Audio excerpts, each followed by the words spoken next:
Welcome, everyone. It's a pleasure for me to be seeing all of you. So welcome to this servant leadership in parenting. First of all, I would like to thank you for being here, taking the trouble to join us this evening. I know that many of you are here, have been here before, and at the same time, I noticed that Bill, I know you've been here before, but it's been quite some time I haven't seen you.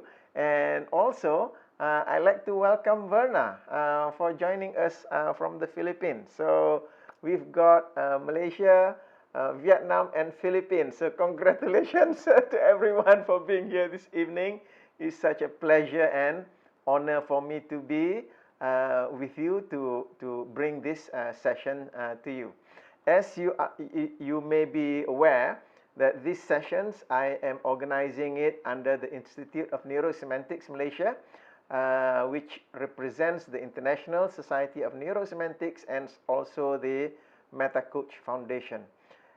And what I do is that every month I cover topics on neurosemantics, relationship, meta-coaching system, and parenting. So this is the week that we are going to talk about parenting. Now, I'm a quick introduction. I'm Mazuki. I'm a neurosemantics trainer and meta coach, and I'm also on the international leadership team of the International Society of Neurosemantics. And my focus is to help people to systematically develop skills in leading, communicating, and coaching to bring out the best in yourself, to have a life filled with happiness, creativity, and fulfillment. In the 60 minutes or so together, we'll be discussing on what is servant leadership, the benefits of servant leadership, and more importantly, our focus for this evening is on parents as servant leaders. As usual, I will pause for discussion after each main point to invite questions, comments, and contributions. And if you are new to this, please feel free to explore further, to ask more questions, especially when it comes to parenting. I know that some of you have little children. If you have bigger children, so your questions may be different according to what you are facing at the moment. And of course, as usual, Guat Ching is here to learn more and more, even though she is not, you don't have any children of your own, but I know that you are using it for your nephews and nieces, right? Guat Ching. So anyway, welcome everyone. I'd like to welcome all of you. It is a pleasure to be welcoming Malaysia, Philippines, and Vietnam. Even though we cannot visit one another yet, at least we are meeting online. Another reminder to you is that my style is to be light and humorous. So if I laugh or smile, I'm never laughing at you, but at our own silly human qualities. My purpose is to lighten things up, reduce being serious, because if you get serious, you get stupid, and to be more real. Okay, so let's take a quick dive into the topic that we have this evening. Servant leadership has been gaining in popularity in corporations for the last 50 years. In the current fast-paced technological world, servant leadership is the key to sustainability. Servant leaders understand how to build a workplace culture where people have that real feeling of community and connection. Especially during this COVID situation, we are hearing the threat of the great resignation. This is where servant leadership really shines. Now, we talked about this topic on servant leadership in one of the leadership sessions I think a few weeks ago, maybe a couple of months ago. So the question that you may ask is, what do these issues about leadership have anything to do with parenting? Well, the answer is everything. The question that you may ask yourself is that, what do you as a parent from your children? What do you as a parent want for your children? Do you want to have the best for your children? Isn't that why you install the disciplines of success and achievement in your children? Isn't that also why you try to help them to become the best that they can be? These are at the very core of the servant leader. The servant leader is servant first. It begins with the natural feeling that one wants to serve. For those of you who are familiar with what I have been speaking before, a friend of mine, he illustrated what he understands by servant leader. He took the company organization chart, which is typically a triangle like that. He flipped it upside down, and he says, that's the CEO. His job is to make everybody's job easier. That's servant leadership. And that is why we also want to understand that when we talk about servant leaders, this is something natural, something which is commonly found in the area of parenting. So that is why one of the points that I would like to bring to your attention this evening is that parenting is the ultimate servant leaders. So as you are leading in the organization, regardless whether you have adults, or as Guat Ching puts in the chat box, I manage kids in the office, you as the leader, you are serving them, making work easier for them, because when it is easier for them to do their work, then the productivity will come in. So this is what we are looking at this evening. So let's take the first point on servant leadership. Why is servant leadership important and relevant? Now, let's take a look in the corporate world first. We live in a very fast-paced technological world. The term VUCA has surfaced for quite some time already, that the business world is volatile, is uncertain, it's complex, it's ambiguous, and because of that, things are changing so fast. We are inundated with information at such increasingly large levels that it's almost impossible to keep up with. However, in all of the changes, in all of that volatility that we are experiencing in the workplace, we need to first realize that we are people first, and our basic human needs are needing to be met.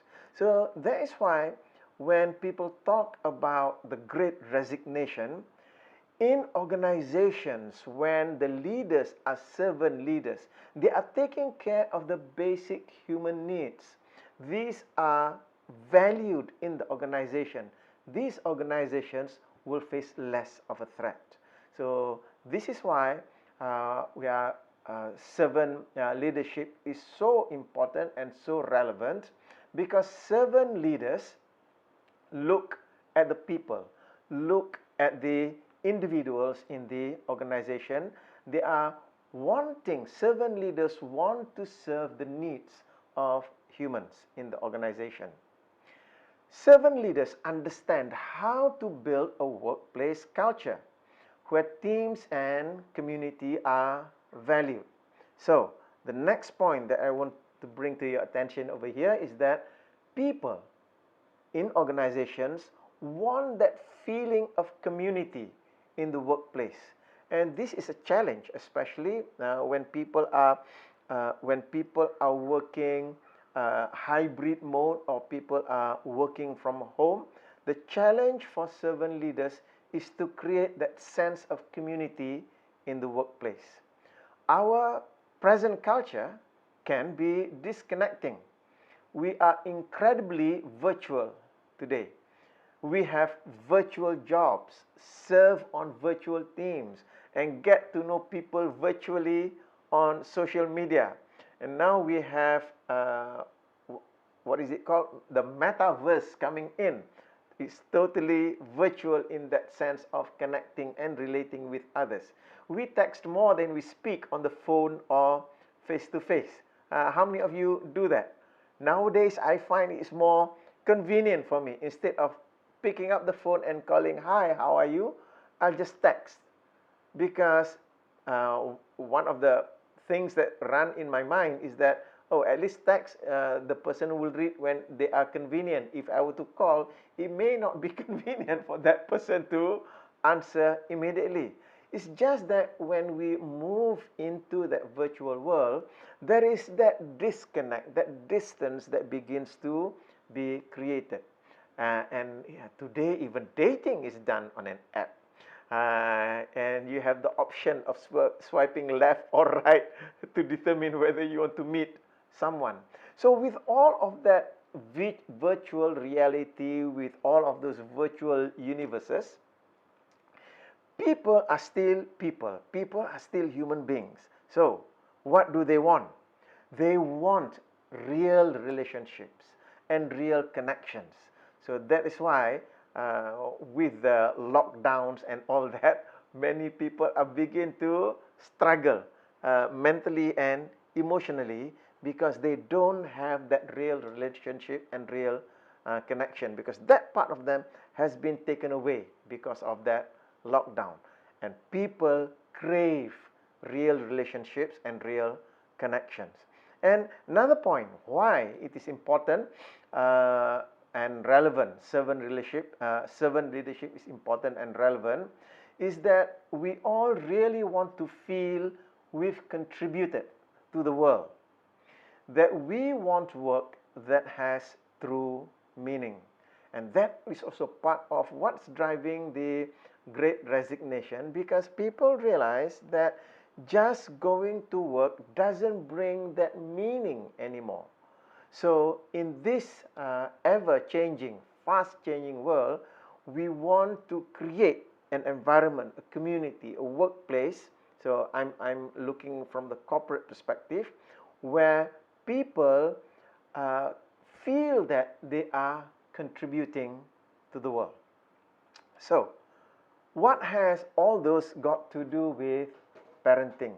Why servant leadership is important in parenting, and why parenting is considered as the ultimate in servant leadership? Let's take the first point we looked at. We are people first, and our basic human needs are needing to be met. So from the perspective of parenting, ask the question, are children needing their human needs to be met? The answer is, of course, yes. So notice, second one, people want that real feeling of community in the workplace. So we take this point and apply it on children and ask the question, do children want a real feeling of family in the home? The answer again is yes. And taking the next point, why servant leadership is so important, people are craving real relationship and real connections. So applying that to the children, are children craving for real relationships and real connections? Of course, they do. And the fourth point we looked at, we all really want to feel we've contributed to the world, that we want work that has true meaning. And when you apply to the children and ask the question, do children really want to feel they've contributed to the family, that what they do has true meaning? And the answer there is again yes. So when we look at the question of why is servant leadership important and relevant, we realize that the answers to that question that exist in the corporate world is equally relevant in parenting. So this is also one big point that I want to bring to you, that in parenting, why we need to bring in servant leadership in parenting is because of these points that I've shared with you just now. Okay, so let me just pause so that I can invite so that I can invite any questions or comments that anyone of you have. I'd like to welcome Rosita, my wife, has just joined us. So thank you for joining us this evening. So any questions or comments that you would like to make, just go ahead. So just on that first point on why is servant leadership so important and relevant. So anyone who have any questions or comments, go ahead.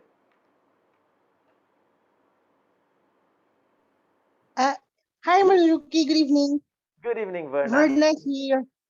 Good evening, everyone. I just would like to ask, with regards to contribution with children, how is that? Since I noticed that some of the children, when you ask them to do something, there seems to be like a frown in their faces, things like those. You interrupt their gaming time, their time to chat with friends. How would you define contribution in terms for the children? Yes. Thank you, Verna, for asking the question. So I see Rosita raise her hand. Go ahead. You want to answer that question? Ji? I love to answer the question, but excuse me, I do not on my camera.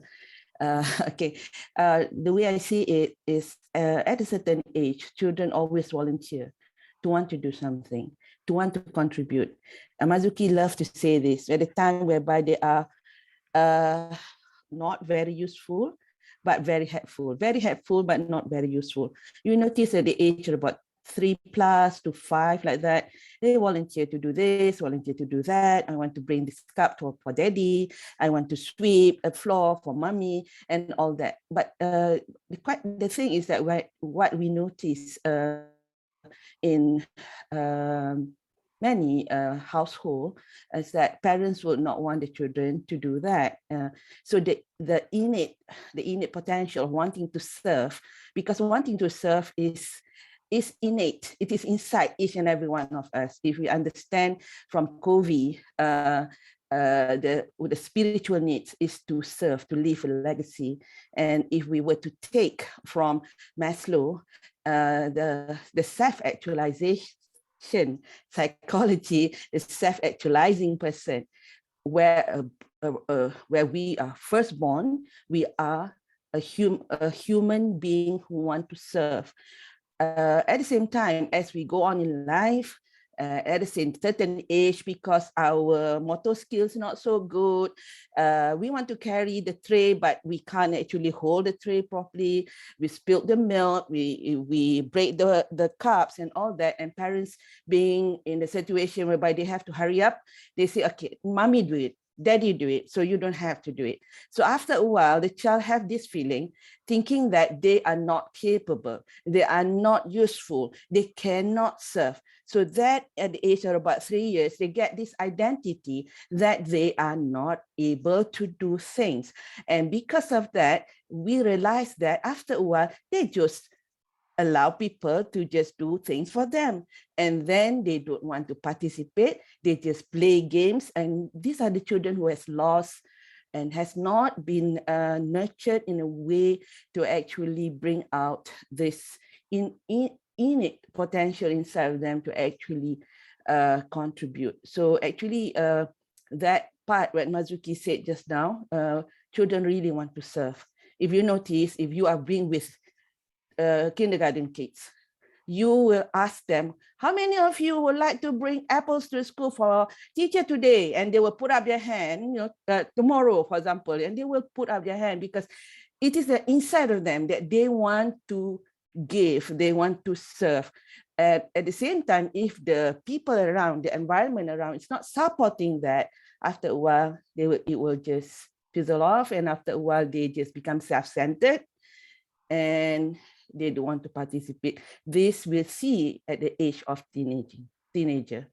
So so that's why I can say what Mazuki is saying just now, the servant leader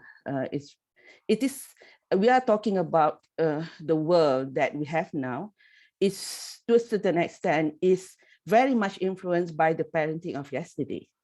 So if we want to change this world to a better place, to have leaders who are servant leaders, then the place to go is at home to start it, to have that, to start. As parents, we are servant leader. But servant leader does not mean that you become a servant. That is very important, okay? Because children, it's not that we have to do everything for the children. It is about us being in the service state, in the serving attitude, and helping them to find the best inside of them, helping them to bring out their potential, helping them to bring out their leadership, and we nurture that gently as they grow up in life. I think that's my take on that. Thank you for that comment. Yeah. Thank you for that. Yeah. Very insightful. Verna, oftentimes when you notice the children who are not cooperative, they do not want your help. These are children who are already at the ages of 8 to about 12 and beyond. Yeah. The reason being is that when they were small, I'm talking about small here, referring to below the age of 6. That was when it is natural for them to help.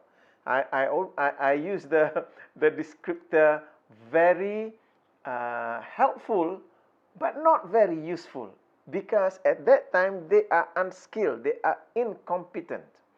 Now, when they are very helpful, at that time they were not very useful, but when they were very helpful, parents do not encourage their offer of help. Then they begin to develop this meaning that my help, my assistance, my contribution is useless. So that's why my parents do not want to accept my contribution.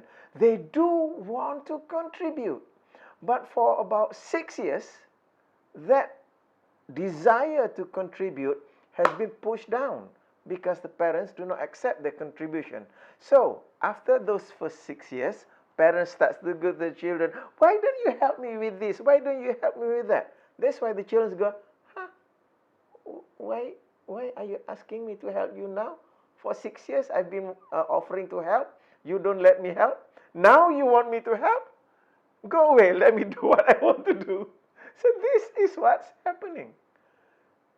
And if I may give an example what I learned very recently from my grandson.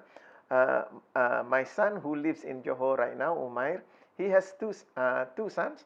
The elder one, Hikaru, Hika is what, 10? 10. Yeah, Hika is about 10 years old. And at 10 years old, he's competent in doing so many things already, 10 years old. And one of the things that I enjoy teaching him is making coffee. I love making coffee. He does it, but when he look at me making coffee, he likes to help. So I've taught him how to do it to the extent that he can make coffee for his mama, for his ayah. So he can do that already. He can use the espresso machine. We have a small one at home. Now his brother Eto is about 4. Now Eto, when he saw grandfather letting Hika make the coffee. He would just protest. He doesn't speak much. He does speak, but he speaks in Japanese, so grandfather doesn't understand. But he protests because he wants to make the coffee. And this is where parents, they misunderstand the children. They misunderstand seeing seeing Eto in that behavior of protesting and wanting to take the coffee from grandfather's hand, from his abang's hand. Parents sometimes they are quick to label that this boy is cannot control himself, this boy is naughty and all that. But when he did that, this was something that he taught me, because when I looked at his eyes, it is the eyes of someone who is frustrated that I cannot be as competent, as skilled as my abang, my brother. So that was what he was teaching me. Little children, Eto in this example, is that at the age of 6, his struggle is, I want to be as good in terms of skill, in terms of competency. I want to be as good as my brother. I want to be able to do all the things that my brother can do. I want to be good in doing things. So this is what we are referring to, contribution. Children want to contribute. It's just that before the age of 6, they are useless in terms of contribution because they do not have the competency yet. So the issue is that parents, wanting things to be easy, say to them, no, you don't need to do this because you are not good at doing this. Let mama do it, let daddy do it. And parents take the shortcut in not training the child to be competent. So that's where the start of the problem is. Yeah. So Verna, I hope that gives you an insight into the question. Yes, this is very insightful.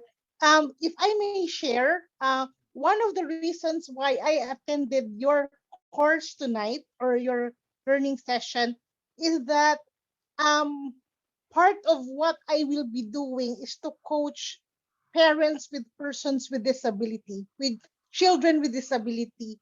So what you are telling me now, or sharing with the group, is really so insightful, because even as children with disability ages beyond 6 Hmm. still go through that cycle where they are told, you don't have to do it, let me do it for you, to protect the children. So I am very happy I attended this. Yes. And we are just about 29 minutes in. Yes. Thank you, Verna. Yeah. So let's move on to the next point. First, before that, I would like to welcome Veronica. You have just joined us. So thank you for joining us, Veronica. Let's Hi, move. thank you. And Sorry, a little bit late. where are you joining us from? From Singapore. From Singapore. Oh, thank you for joining us. So we have you from Singapore, Bill from Vietnam, Verna from Philippines, and the rest of us from Malaysia. So this is truly wonderful. Thank you for joining us. So let's move to the next point, and this is on what is servant leader. What is a servant leader? So this is the next point I'm bringing. So what is a servant leader? Now, there are many ways to define it. However, the person who brought this terminology, servant leadership, into popular usage is a gentleman by the name of Robert Greenleaf. This was in the 70s. He brought this term. Now, Robert Greenleaf gave this definition to the servant leader. The servant leader is servant first. It begins with the natural feeling that one wants to serve first. The servant leader is servant first. So in any situation that he finds himself or herself in, the servant leader is asking the question, how can I serve this situation? How can I serve this person? And when I look at this definition, and we can see this kind of behavior in all of the we call it persona leaders, leaders who are especially our spiritual leaders, our religious leaders, and a lot of the social leaders who have gained prominence. These are people who wants to serve first. Now, Robert Greenleaf, he started the Greenleaf Center for Servant Leadership, and from the Greenleaf Center for Servant Leadership, they explain it a little bit further by saying that servant leadership is a philosophy and set of practices that enriches the lives of individuals, builds better organizations, and ultimately creates a more just and caring world. So coming from the individual who is a servant first, to serve others, to serve the organization. Now this person has that philosophy that his role in the organization, in society, is to enrich the lives of other individuals, to make the organization better, and to have a more just and caring world. If people are growing, people being served by servant leaders, and they grow when they are being served, and if people are growing, then they desire to perform and achieve, don't they? They have more capability to accomplish things, and therefore they are really serving in return. And it becomes a cycle of positive service and performance, which makes servant leadership exceptional.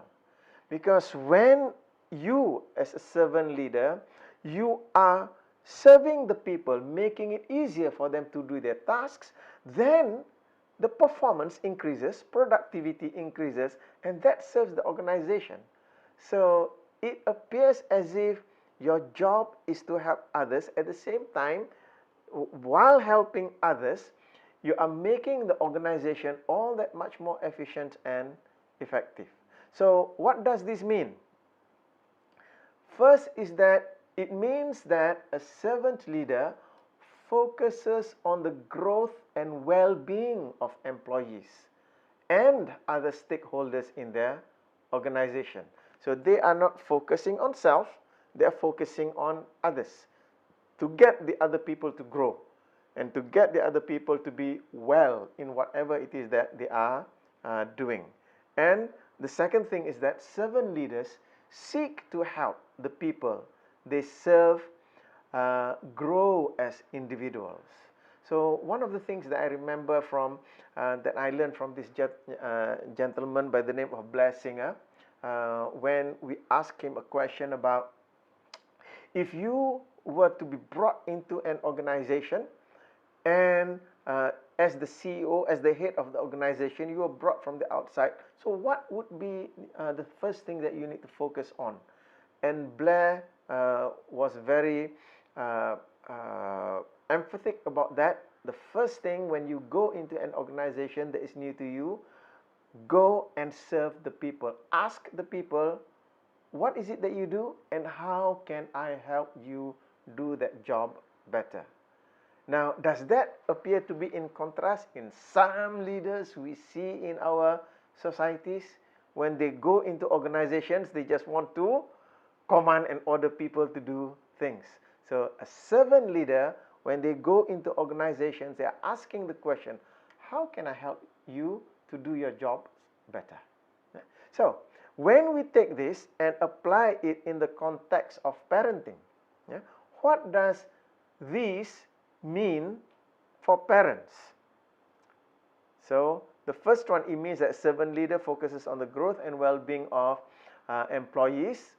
What it means for parents is that parents focus on the growth and well-being of their children. And let me ask those of you parents here, isn't that what you are doing? You are focusing on the growth and well-being of your children. And for the second point, that servant leaders seek to help the people they serve grow as individuals. What it means for parents is that parents seek to help children grow as individuals. And isn't that what many parents today and since the time began have been doing? We want our children to grow as individuals.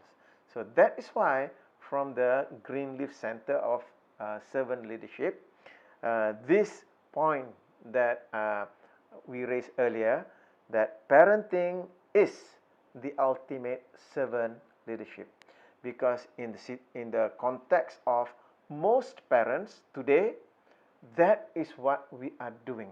So this is something that corporations are beginning to learn, to bring into corporations. So what I am doing this evening is to remind you, this concept of servant leader is really not that new when it comes to parenting, because this is also what we are doing in the context of parenting. So let me pause here, and I notice that Rosita has raised her hand. So go ahead. Let me hear your comments or questions that you have. It is more on comment and questions. The second point is now. Can you read me the second point? The second point, servant leaders seek to help the people they serve grow the parent. Individuals. So parents seek to help the children grow as individuals. Okay, I have a comment here. This is what need to change and improve in societies, because there are many parents who raise their children and not respecting the individuality of the children, but enforce their own dream and their own wants into the children. And as the result, we can see rebellious behavior, because to actually acknowledge how can parents actually do this, acknowledging what is the example. If we can bring an example like what is the right behavior of a parent that actually bring out, nurture their children to be individuals, and what are the behavior that is opposite to that. I think that will make it clearer about the, if we need to actually improve, how can we improve on that. Yeah, thank you. So that distinction, I will bring it in the next point. The third point, will be detailing them in order to look. So the previous point was basically what is a servant leader. So the next point is where we'll go into detail of how it is that you behave with your children as parents when you are operating as a servant leader. So that's what we'll be covering in the next session. Thank you. Thank you. That's in the next I point. miss you. You have not come back home yet.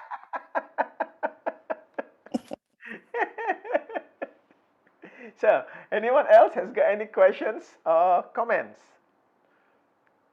Veronica, do you have any questions or comments just on that point just now? Not really. Like, I think maybe just to add on, my child, 5-year-old, turning 5, she has a very strong will. And sometimes it's very difficult to get her to do certain tasks because her immediate reaction is no. So it's a bit challenging. It's a bit challenging to kind of let her go in her way, because if it was really up to her, she would go to bed at 11 at night, because she, so I kind of have to, perhaps like certain things we do need to enforce, but when it comes to growth, then perhaps there's no, we shouldn't. I'm sorry. The audio was not so good. I don't quite catch what was it that you said. Anyone Oh, else? Yeah. can you hear? I can hear the volume, but it sounds muted. It sounds uh, the sound was not clear enough. All right. Is it okay now? A little bit better. Yeah, Bill used the word distorted. It sounded distorted a little bit. Can you distance yourself a little bit from the mic? Oh, okay. How about now? Okay. Yeah. Okay. Yeah, so yeah, if I get your point correctly, it means like to let them be individuals and let them grow and flourish in according to how we kind of let them follow their lead. But sometimes certain things I need to enforce with her because she, like for example, she has to get to sleep on time, and she's always like finding excuses to stay up and things like that. So I have to like put my foot down and say, although that time that she takes, being strong-willed to grow, to do things, to talk about things, I still kind of have to put my foot down and say, no, it's time to go to bed. So, and sometimes it becomes a bit of a struggle because she will just try to buy time, and it's very, very frustrating for me. When I try to hurry it up, she cries, then I got to soothe her. Yeah. So it's quite difficult. Okay. Okay. Thank you. Thank you for giving those points. So what I believe that will answer some, not all, answer some of those points that you raised will be in the next point.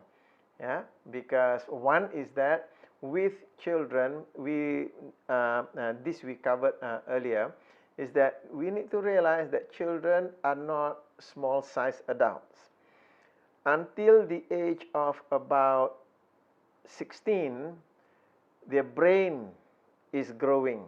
Their thinking processes are growing. They cannot function as an adult yet. So, for example, as an adult, you can tell them you need to do this. And most, I'll use the word most because not all, most reasonable adults, they need to be told once and they can do that. However, with little children, they need to be told 500 times before they do something because the brain cells have not developed yet. The thinking processes have not been developed yet. They need to be told many, many, many, many times in different ways in order for the whole thing to set because their brain are still growing. When I say brain, I'm referring to the physical organ. I'm not yet referring to the cognitive development. We are going to go into that in a short while.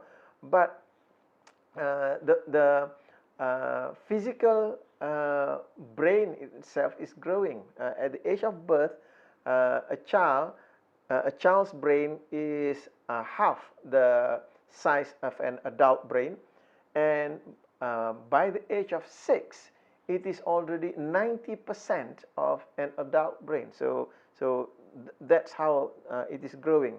And from the age of 6 to about 18, there is another 10% growth in the brain size. So that is just the brain size. And in a short while, we are going to go into cognitive development and all that.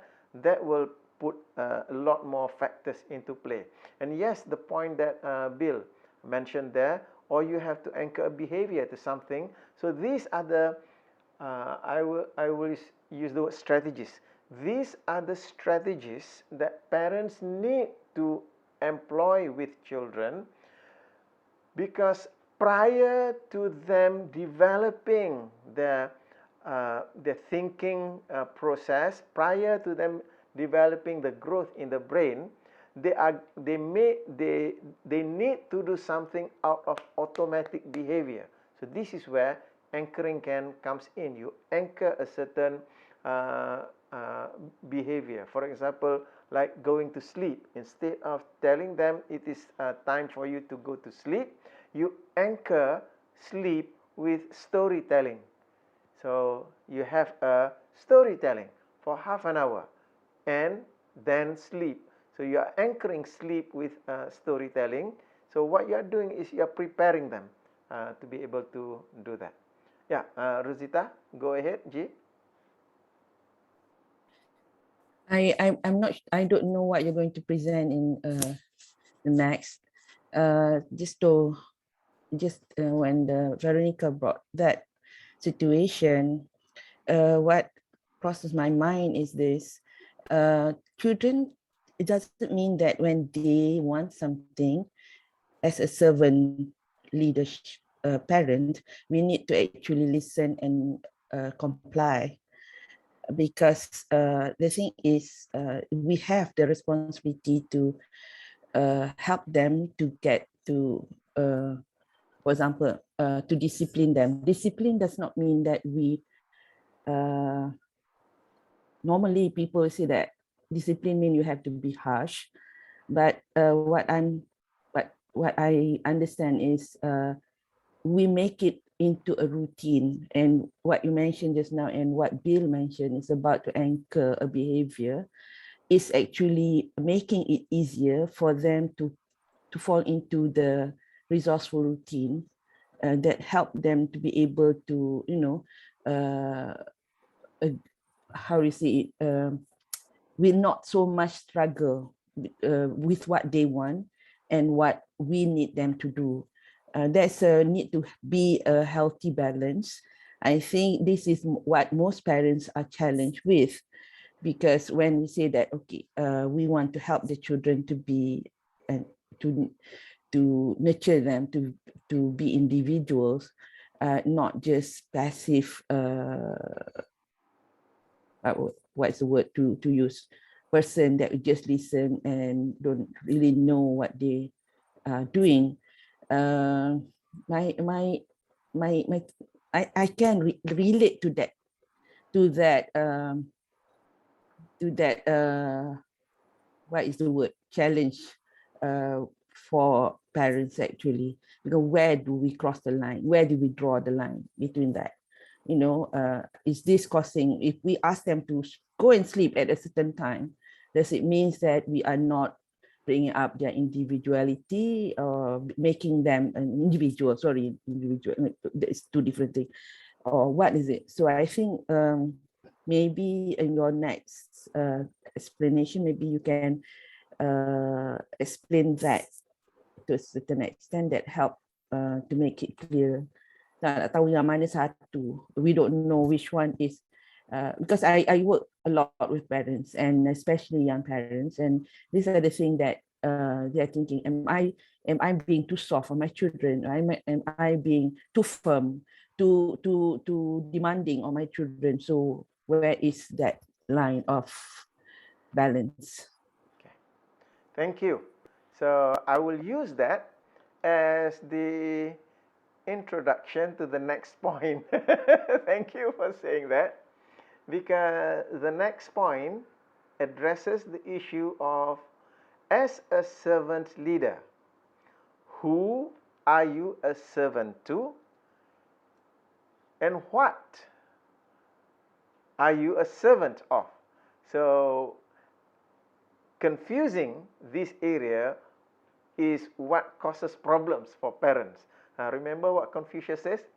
Don't be confused. No, Confucius didn't say that. So this is where we are going to, in neurosemantics, we call them meta-detailing.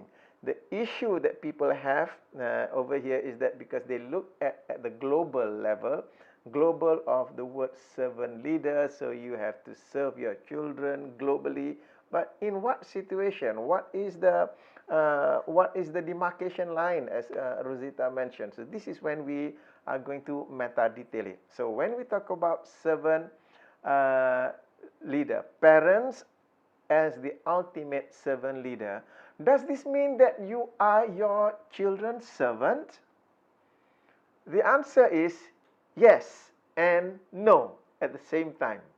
So why yes, why no? This is what we are going to detail.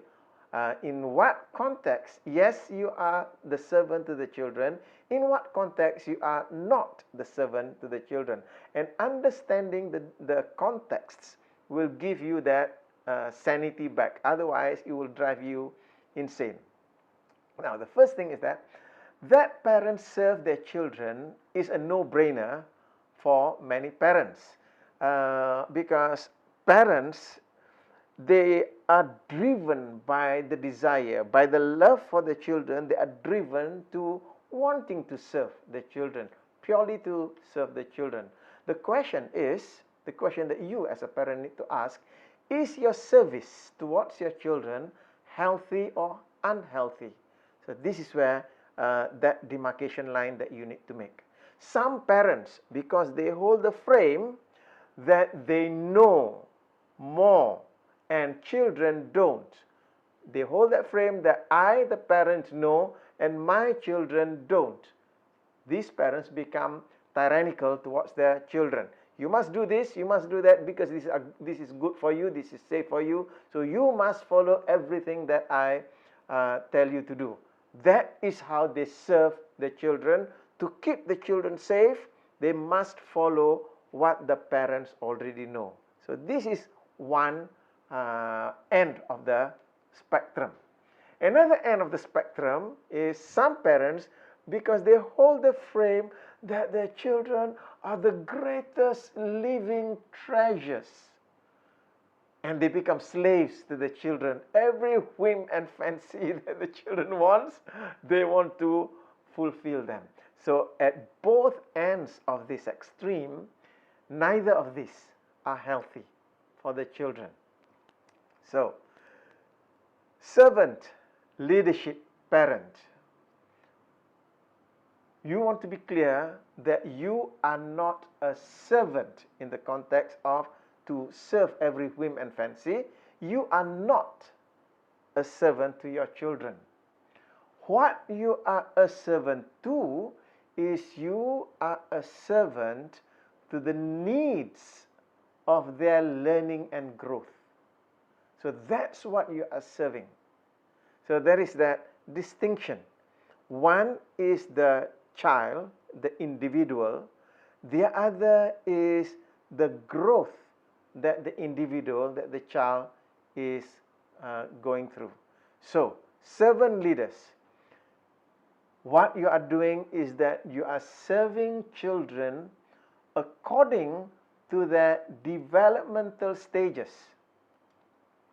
You are serving children according to their developmental stages. Not just that, with an eye on preparing for the next stage. So that's why servant leadership in parenting, you need to be very well versed, understand the developmental stages of the child.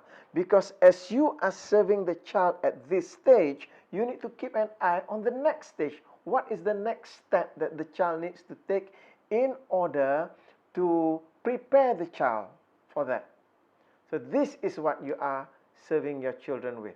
The service is and needs to be appropriate to the children's current developmental stage and preparing for the next one. The type of service that you give to the children also changes. It progresses across the developmental stage.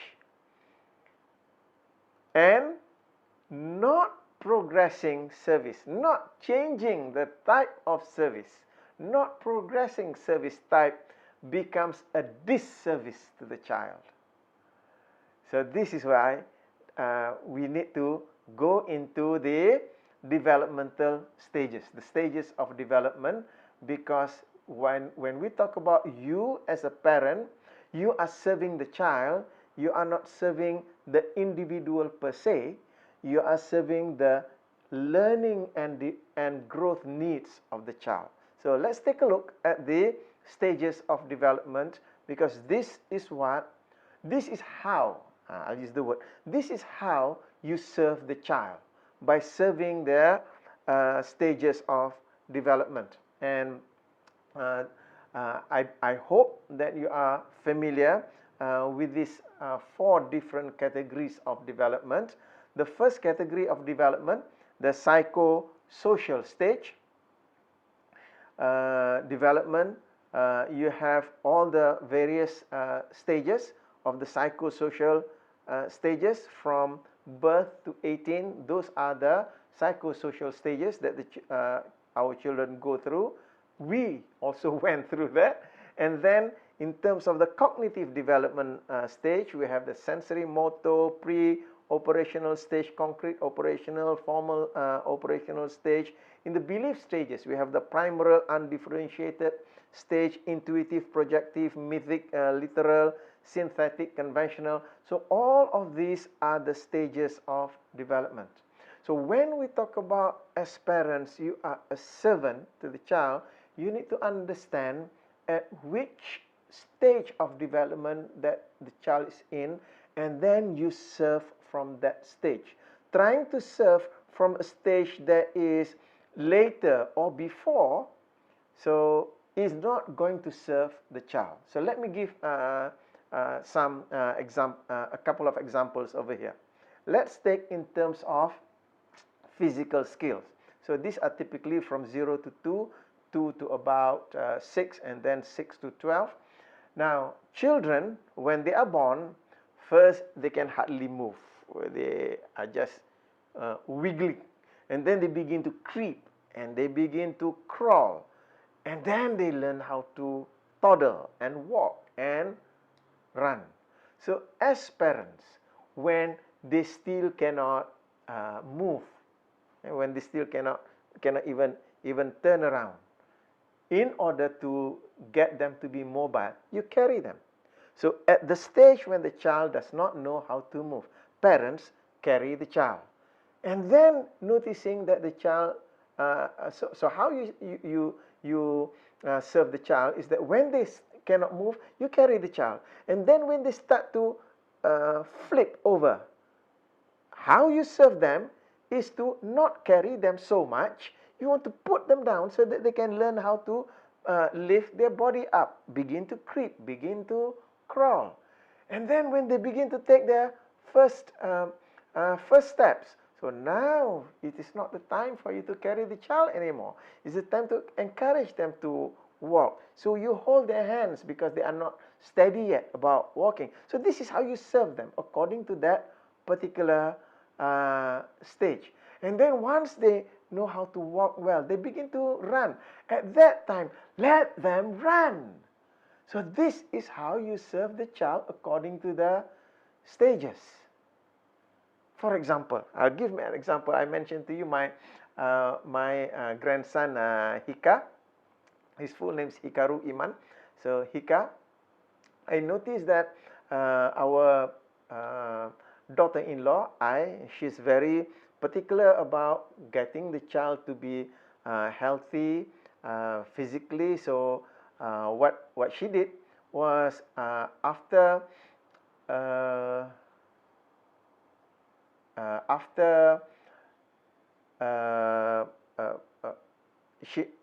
the what we call it confinement period, after 60 days, she begins taking Hika out for a walk because she says that okay, little children needs the sun, so before 9 o'clock, around 7 or 8, when the sun is about to come up, she'll take the child out so that the sun can shine on Hika's face when he was a baby. So at the time when Hika doesn't know how to walk, the mama carries him in her arm.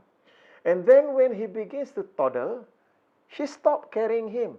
She just let Hika hold her hand and then let him walk slowly because he was a toddler at that time. And then he went on walks with mama. So that's how she served his developmental growth. So now Hika can run like Sonic. So whenever grandfather brings him into the forest, we can hardly catch up with him because his physiological development has been served fully and completely, to the extent that when we went for even 2-kilometer walk in the forest, he'll run from start to finish. And in order to help us catch up, He'll run up about 200 meters, he comes back to let us catch up. And then he runs up and comes back. So instead of walking 2 kilometers, he runs something like 4 kilometers in the forest, non-stop.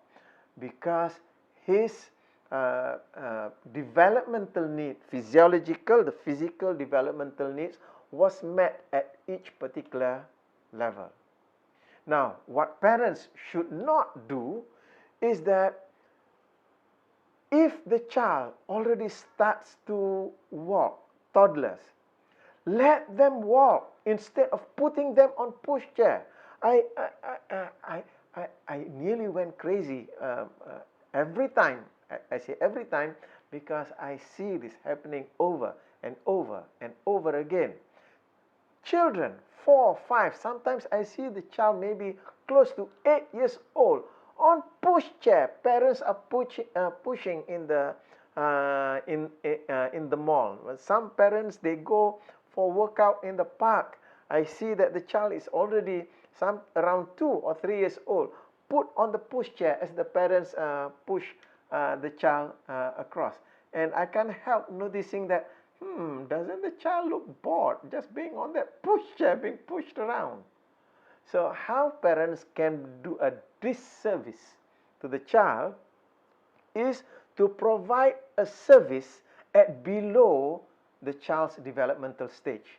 So if the child is already walking, pushing the child around on pushchair, you are doing a disservice to the child. So this is what we are referring to, how you are being of a service to a child according to the stages. Yeah. So let me give another example over here. So in this example over here, I'm looking at the psychosocial stage, Erik Erikson's psychosocial stage. Stage 1 is the development of hope, which is trust versus mistrust. Now, as children in this age group, we call them infant. The infant is uncertain about the world in which they live and looks towards the primary caregiver for stability and consistency of care. So, what do parents need to do? From birth to about 1.5 years old, the parents needs to do all of the things that the child is incompetent about, and the child is competent in 0 thing at that particular point in time. They need even to be taught how to drink milk from her mama. So they are incompetent at that stage. So what do parents do in order to help develop the psychosocial stages of the child? So to feed the child consistently, to clean the child, to dress the child. And as they progress, so now coming to about 1.5 to 2 years old, the parents, you start to let them learn to feed. So this is where sometimes the parents are so demanding on the house to be so clean, noticing that the child is incompetent putting food in the mouth, 3/4 of the food fall on the floor. The parents say, okay, no, let mama feed you. So that is not being of service to the child. So what you do is that let the child learn to feed himself. Let the child learn to clean herself. Let the child learn how to dress themselves. And as they begin to have that competency, the next stage is, if they have siblings, the next stage is to begin to give them the task of feeding, cleaning, and dressing their younger sibling. So this is how you are serving the growth of the child, giving them the service that they need at that particular developmental stage. I gave an example of grasshopper to many of you before. For those of you who are not familiar,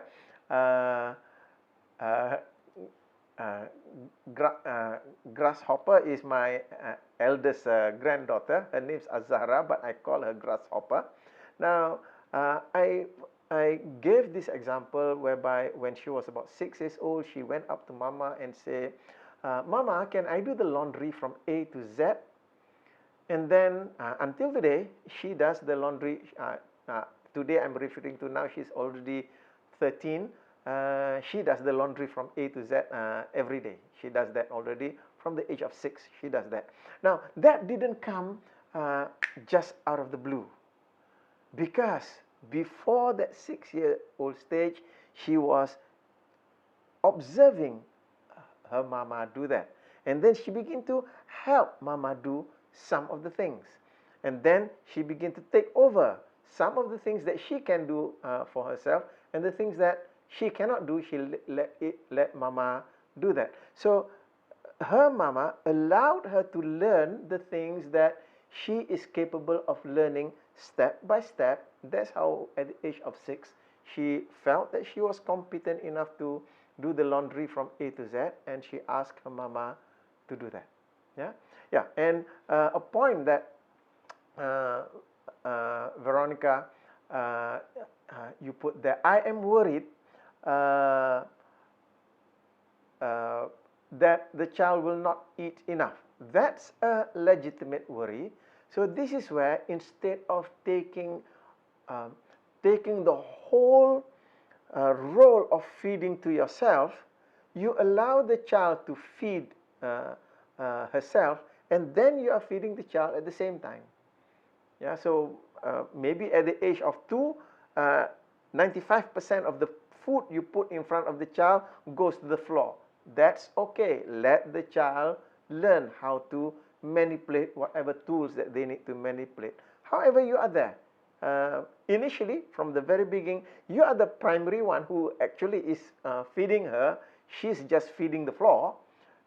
However, after some time, it will reverse. When I say after some time, 6 months later, or maybe even a year later, then only will come. However, to notice that shift in who's doing more. So when they are not so competent yet, you are doing more of the feeding, and as they grow in their competence, then they begin to feed themselves. Yeah. So these are things that you can do to serve their development process. Now, what parents should not do? Yeah. So before I go to that point, just reading the point that Veronica put in here is that she normally just takes 4 scoops when she feeds herself, and that's all right. So you give the rest of the scoops, because children, they are busy. Sometimes food is taking too much of their time. They are so busy, they want to do something else. So as parents, you need to remind them that, yes, I know that you're busy. It's just that let's have some food as well. Okay. So as parents, what you should not be doing is that do not do everything for children, such as carrying their school bags even when they are already 14 years old. Okay, some parents do that. So stop doing things for the children when they have come to that stage of competency. So Rosita, you raise your hand, so go ahead.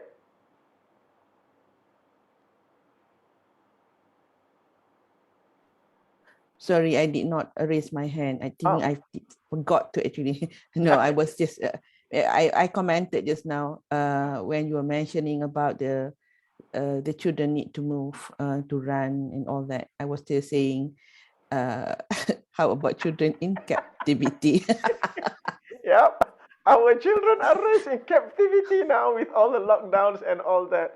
Then you need to convert your home into a gym or parkour course. You need to convert. I think you need to explain a little bit, because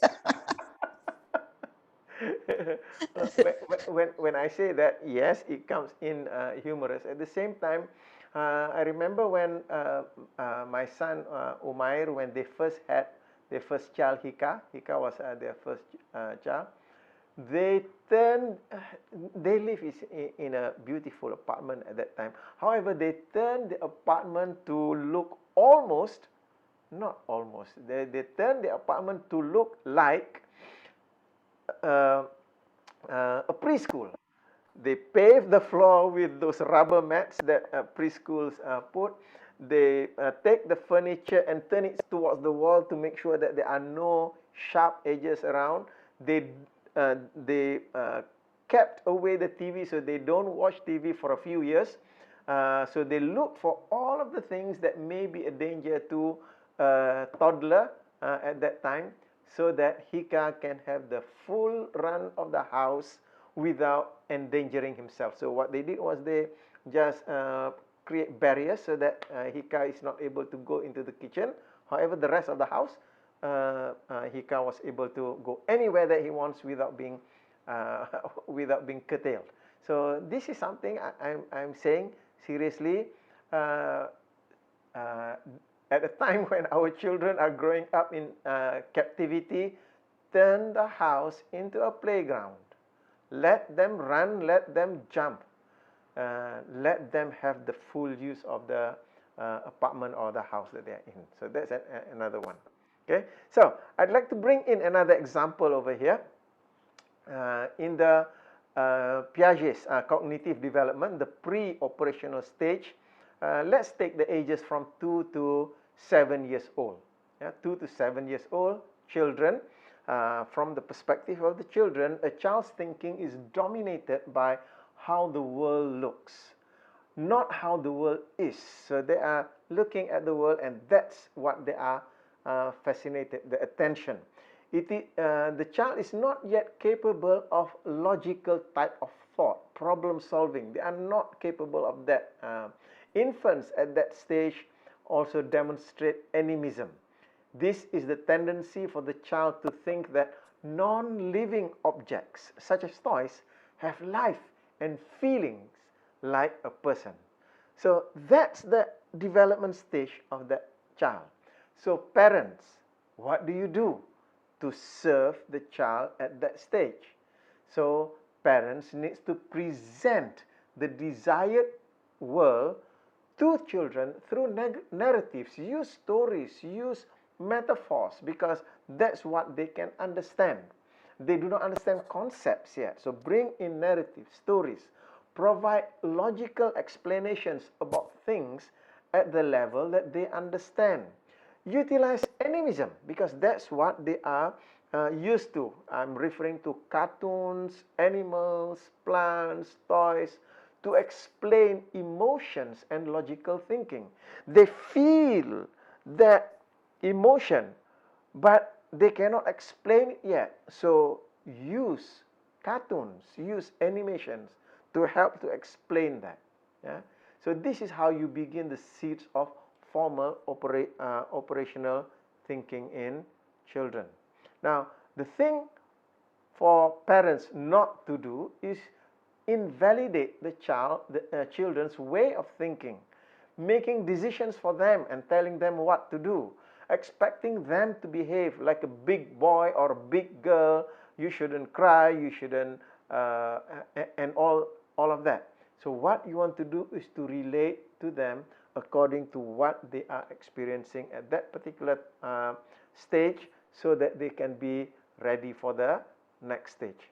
So they are at the concrete level, pre-operational stage, not yet at the concrete level. You cannot yet bring concrete. You can bring in metaphors. You can bring in narratives to the children. That's why storytelling is important at that particular stage. So with these three points that I've shared with you with respect to how we can serve our children through the stages, I hope it gives you an idea of what we are referring to, that you as parents need to serve the child's learning and growth. So that's what you are focused on, not being a servant to the child, but you are the servant to the child's learning and growth. In that way, you know what it is that you need to provide, and you know what you need to withhold and not provide anymore.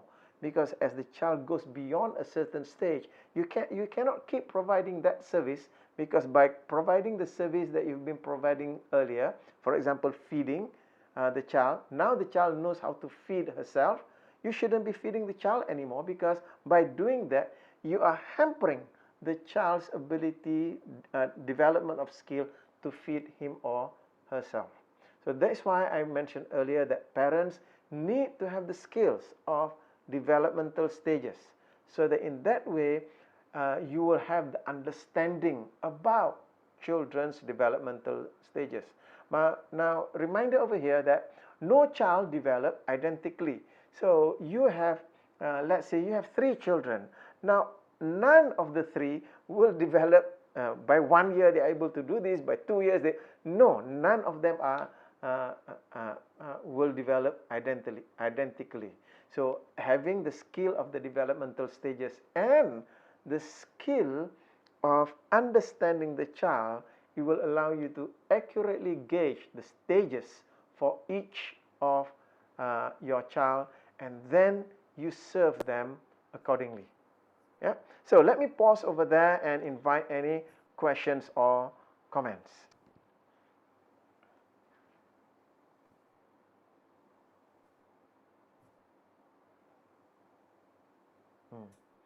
So I'm reading the comment from Veronica. I feel the more I tend to my 5-year-old's cries, she cries often. Is there a reason why a child might cry frequently? It's for little things.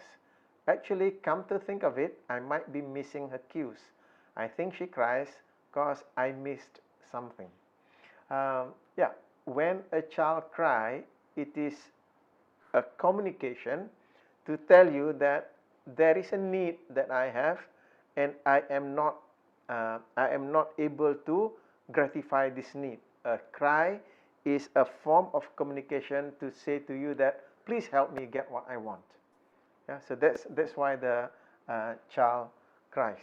And when you mention about she is very sensitive to things,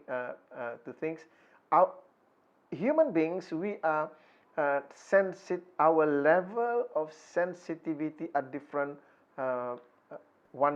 between one thing or the other. So what you need to do is to begin to understand the communication that your 5-year-old is doing. What is that communication? To understand the language of her communication, because when it comes to cries, there are many different types of cries. So to learn how to detect the different types of cry. Certain cry is about their body, they are not comfortable in their body. Certain cries are about they are not comfortable about how they feel. So they notice the bodily sensation, the felt touch, and the other is the emotion.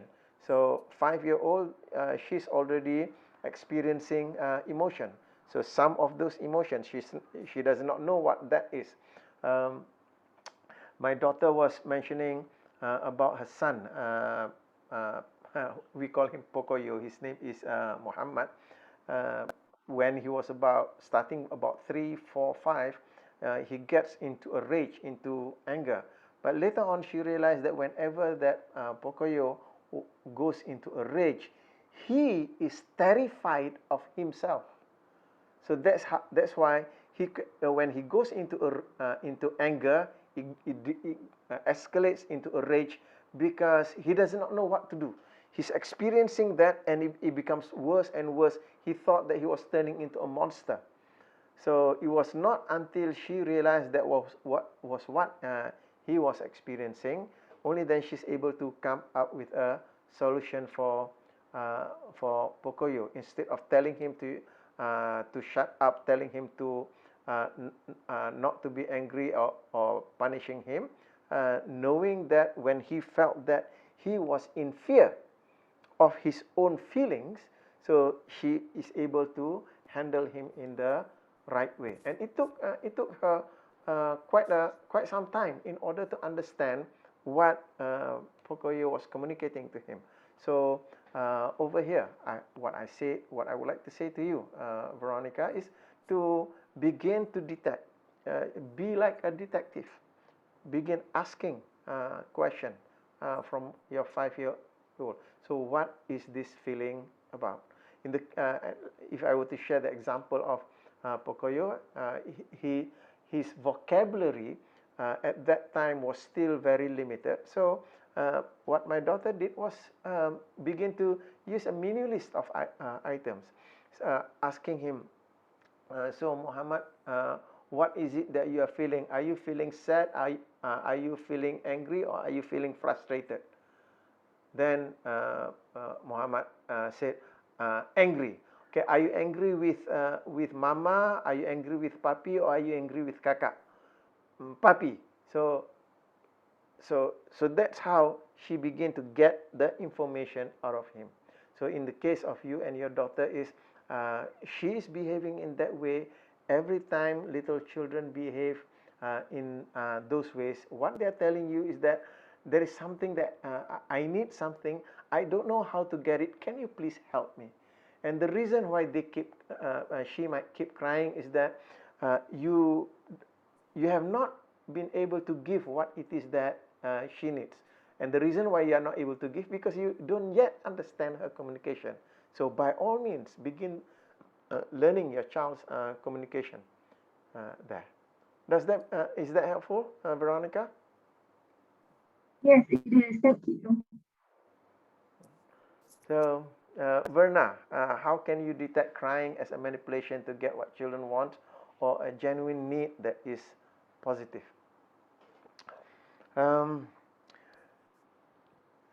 Little children are, I use the term, excellent pattern detectors.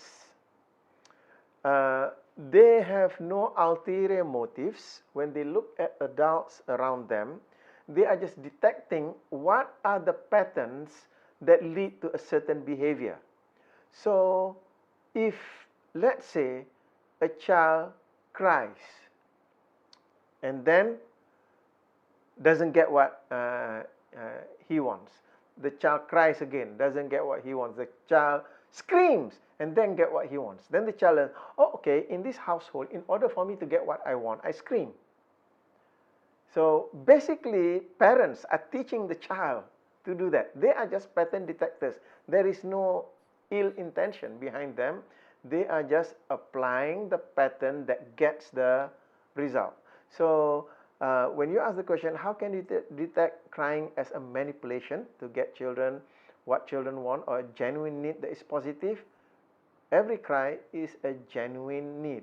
It's just that some parents, they have taught their children to scream before they give in to the children. So the child goes straight to screaming. Instead of asking, the child learns it from the parents. So if you want your children to behave in a certain way, that is when you learn the communication. Every communication coming from a child is about, there's something that I need, please help me get it, because I don't know how to do it. Because I don't know how to use my hands, I don't know how to use my legs in order to do that. Please help me to do that. Yeah? Look at it from that perspective. I hope that's useful, Verna. Yeah?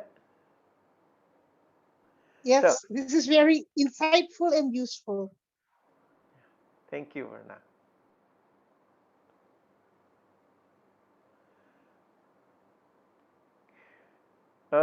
Funny thing that happened, how good little children are when it comes to pattern.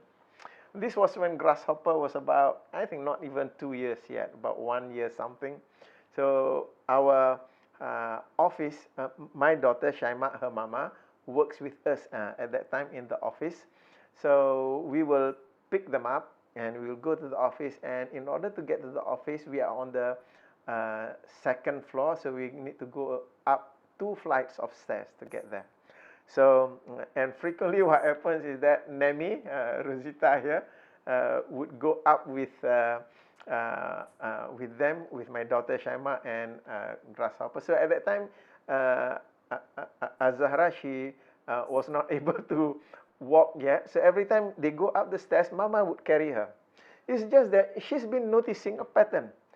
The pattern was Nemi. So when they go up, she noticed that when Nemi goes up, Nemi reaches the top of the stairs, Nemi will go, ah, because going up 2 floors. And after a few times, when my daughter goes up to the top of the stairs, Grasshopper will just go, ah. Carrying her. So she was just modeling her Nemi. When you get to the top of the stairs, you go, ah, like that. So this is how good children are in modeling the people around them. Okay. Right. So any questions or comments that you would like to make?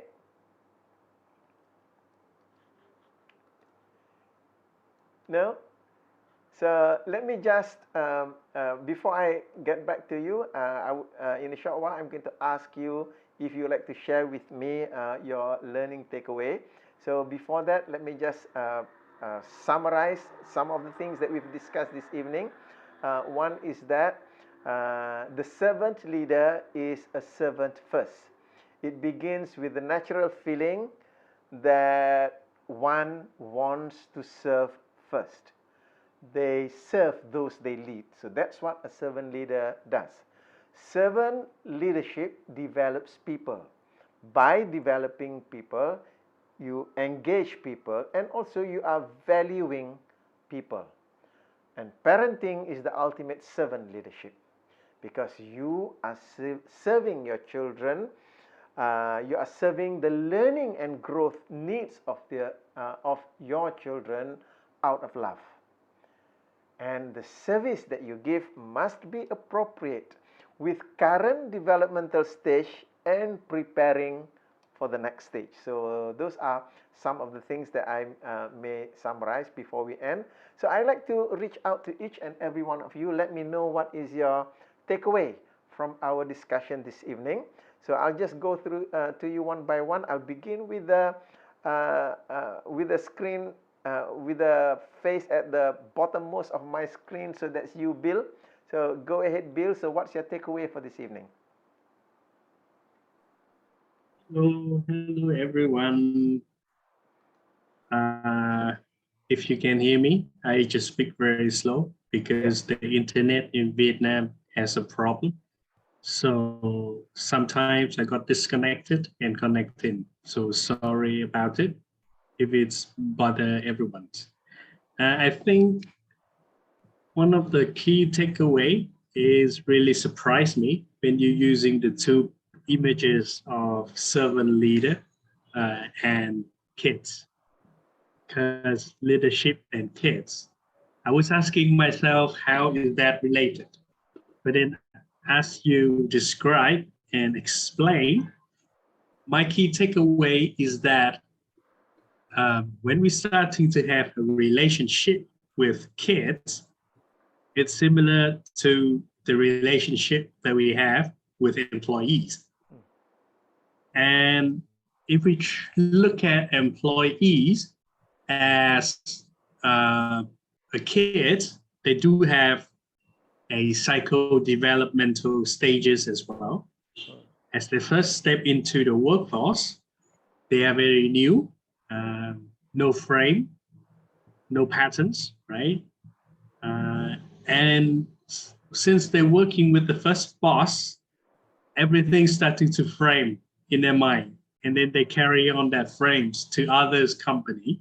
So that is very similar to kids. When you give the example of a kids want to do something like house chores, but then parents would say, no, I don't want you to do that because it was so messy, it takes so much time. Let me do it, it will be faster. And that holds a frame in the child's mind, and the child's carry that frame when they're growing up. So it's very similar to employees as well. So I think really very important the point that if we can really be a servant leaders, we can really develop employees. And once the employees is developed in terms of the mental, the ability to think, to withstand with their mind, we will have a very champion team. Wow. Thank you, Bill. I really appreciate that. Thank you. Let me go on to Samson. Are you able to access your audio, Samson? Thank you very much for the interesting discussion and presentation. Sorry for joining in late. I have some other schedule, but I catch up part of what you shared and in your summary of how, as parent or the elderly ones, should live to a level that you can accommodate or carry the younger ones along so that they feel comfortable, they feel safe. Because most at times, from some experience, I notice most children are shocked by the way we look at them. But if we are able to lead as a servant, I think coming up from that level, you begin to understand how the child live his life, his experiences around that period. So when we take it from that level to help us to live together, to nurture them and to mentor them. Thank you very much. Thank you, Samson. Appreciate that. And I appreciate your coming. It is quite some time that I've not had you in the session. So appreciate you joining us today. Next, Veronica, is there anything that you would like to share about what you take away from this session? So my takeaway is that, by honoring the child, and you can meet what they need in their core. In the core of them, we can satisfy their needs through being a servant, and at the same time leading them so that they can lead themselves. And just providing for the child and kind of observing the child, and like you said, being a detective to try and figure out what it is that is bothering the child so that we can find a solution. And some children can be very sensitive, like my daughter, who constantly seeks to be understood. This is what I'm getting. She wants to be understood. So, I think the points that you made today about the servant and being a servant to her and carrying her through this initial part of her development appropriately, not overdoing it, just seeing where she needs help and providing for her. So that was what I got, and just loved all the things that you had to say today. Okay. Thank you. Thank you, Veronica. Appreciate that. And Guat Ching, over to you. Okay. Thank you, Marzuki, Ibu Rose, and also I like today's session, and I also agree with what Bill said, that there are a lot of similarity between parenting and also managing kids in the office. So as a leader, it's like we are giving the support to the executive at the needs of their development stage. Like for example, like for the young executive, it's very important to build a good belief or good frames and the good working attitude in the beginning. So these good values, they will carry throughout the whole of their life to make them become someone who is responsible, who is able to have a healthy, good esteem of the good values. Yeah. Yeah. Thank you for that, Guat Ching. And if I may add, when it comes to people in the workplace, even though they are adults, young adults, and more mature adults, the developmental stages are still ongoing because it goes. What I showed to you, the psychosocial cognitive development, adult development stages, the belief stages, I showed you until 18 years old. From 18 until about 50, there are more stages going on. So that's why in the workplace as well, you also want to serve the people according to their developmental stages, to be able to understand that as well. Yeah, agree. Thank you, Guat Ching. And Verna, go ahead. Actually, there are lots of takeaways, but the one thing really that struck me was about the disservice, because as an aunt, I would, for example, serve my nieces and nephew with coming from a frame of love, Mm. and knowing now that if I do things that might hamper their development, Mm. it is already considered a disservice Mm. rather than a point of loving, I would say. So that's my greatest takeaway in this. Wow. Thank you, Marzuki. Thank you, Verna. Appreciate that. And Danielle, you're next.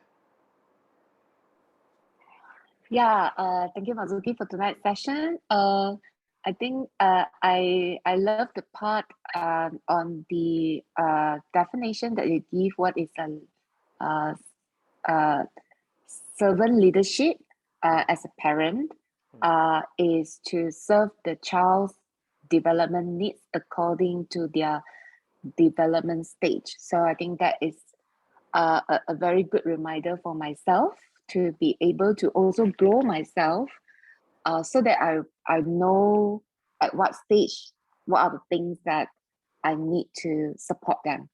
Yeah, so thank you for that. Thank you, Daniel. And last but not least, Rosita, go ahead, Ji. There's a lot of points there. Thank you. The one that I really love when you explain is the one, this distinction. What is it that we are servant to? We are servant to their growth.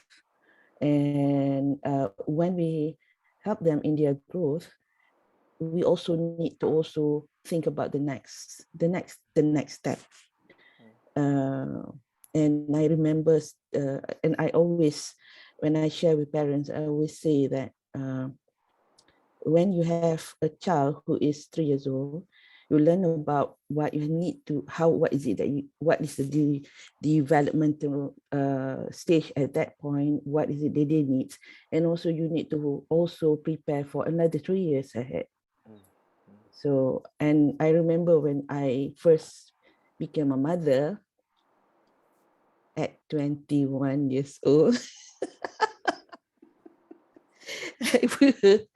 as clueless as I have been, I realized that that was the right thing that I did. When I was pregnant of my baby, I already prepared myself to when she was born. And then when she was born, I prepared myself for when she's 3 years old, and when she's 3 years old, 6 years old, and until adolescent. And after that, prepare myself for my children, my children when they are married.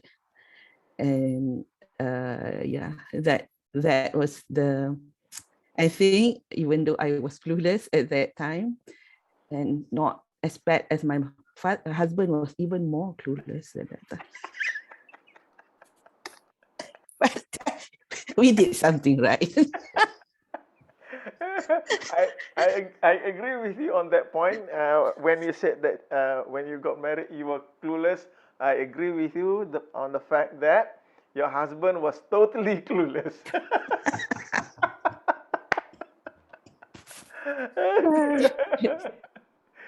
So thank you very much, everyone, for sharing your learning feedback. And Verna asking the question, will there there be other sessions on this topic? What I can say is that if this is a topic that you are keen to know more, then we can explore this further. at the core of what we've been presenting from the neurosemantics perspective, what we do in neurosemantics is we break up the nominalization and then go into the details, and that helps us to understand things better. So that's why my focus for this evening is that when we talk about servant leadership, parents are already naturally serving their children. However, serving the children in the wrong way becomes a disservice to the children. So that's why to be able to have that distinction between what it is that you are serving, to be able to have that detail out. So when we detail out we are serving the growth, learning and growth needs of our children.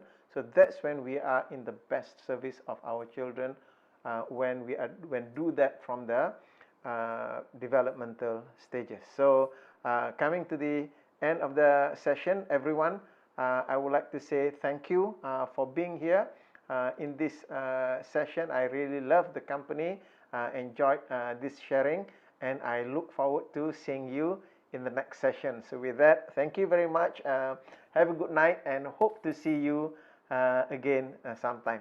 Okay, so everyone, bye-bye. Thank you for joining us from Vietnam. Bill, Samson, Veronica from Bye, Thank you. everyone. Thank you, Singapore. Thank Marzuki. you, and Guat Ching. Thank you. Good night. Thank you, Danielle. Good Hope you have night. your 10,000 steps, Danielle. Yes, yes. Already achieved. Thank you. Good night. Thank you. Good night.